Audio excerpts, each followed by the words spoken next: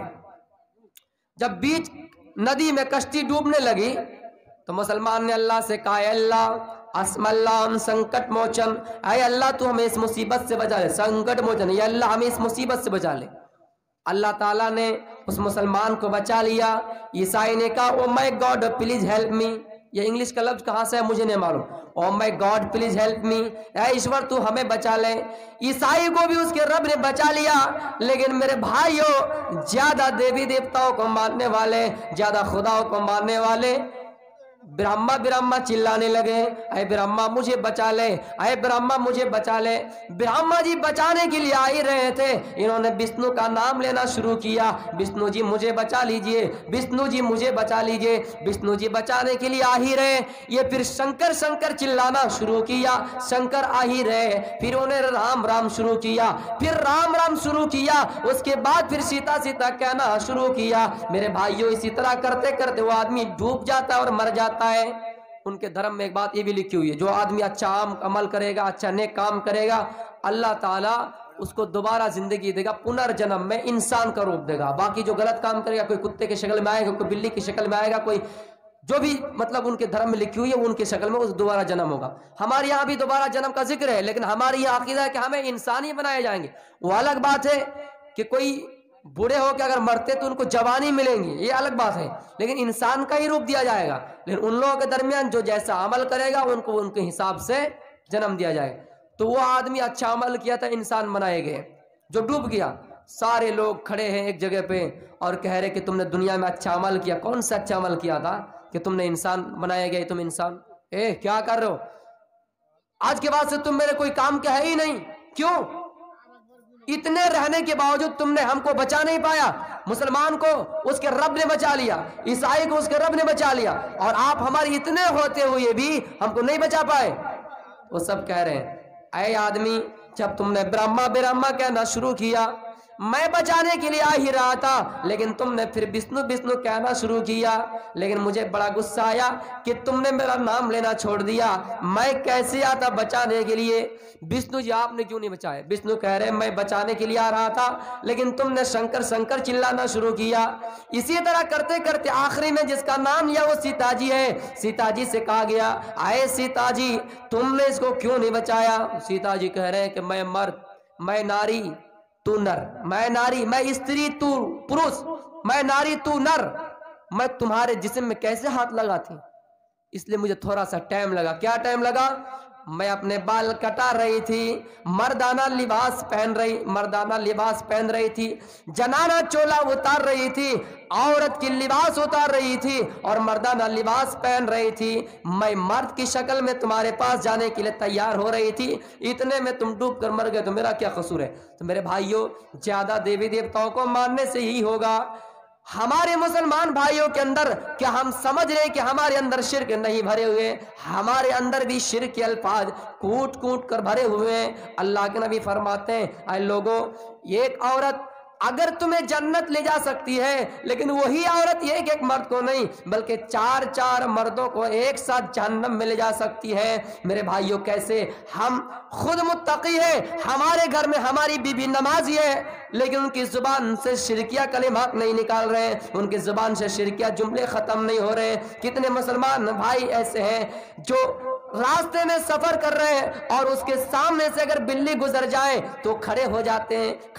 کیوں کھڑے ہوتے ہیں؟ اس لیے کہ بلی راستہ کاٹ گئی, آگے کا راستہ خدشہ ہونے والا ہے, حادثہ ہونے والا ہے, آگے کا راستہ کیسے طے ہوگا؟ اللہ کے نبی نے بلی کو اتنا پاک بتایا کہ کوئی آدمی اگر نماز پڑھنے کے لیے وضو کا پانی لے کر آئے اور بلی اس گھڑے میں منہ دے دے, آپ اس گھڑے کو اونڈ لیے اور بلی اس کو صحیح طریقے سے پی جائیے. میرے بھائیو, بلی کو اتنا پاک کہا گیا.